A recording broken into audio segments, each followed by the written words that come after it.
өтө эле тартынчаак болгондугумдун себебинен колумду сурап келген жигит баш тартып кетти деп кат жазат биздин катталуучубуз. Ооба, тартынчаактык бул жарабас нерсе.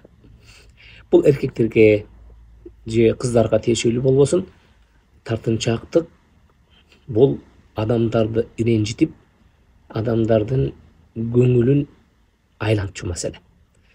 Ал эми уялчаактык десек, уялчаактык бул аялды кайра кооздойт.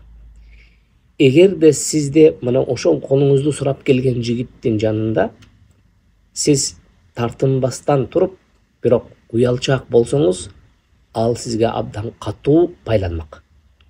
Ошондон биз дайыма айтып келебиз, аялдардын аялдык көркүн ачып турган нерсе алардагы болгон уялчаактык.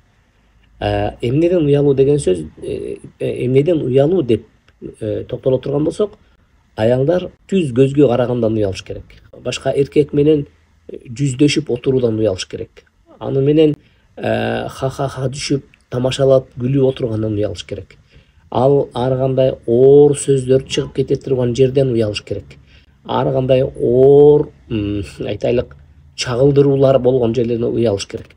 Бул албетте аялдын, чындап эле аялдык турпатын, аялдык касиетин арттырып турган нерсе. Ошондуктан тартынчаактыкты таштайлык. Тартынчаактык чындап эле эч кимди жыргаткан эмес.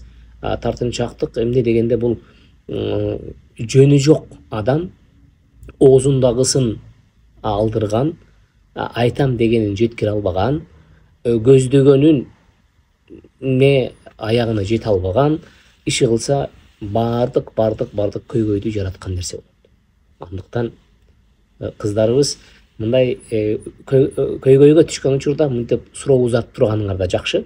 Себеби дегенде чындап эле адамдар өздөрүнүн алып жүрүүсүнө зарыл болгон сапаттарга келген учурда аларды тааныбагандыгынын себебинен алар кээ бирде мына ушинтип кайсы бир жоготууга баргандарда жок эмес.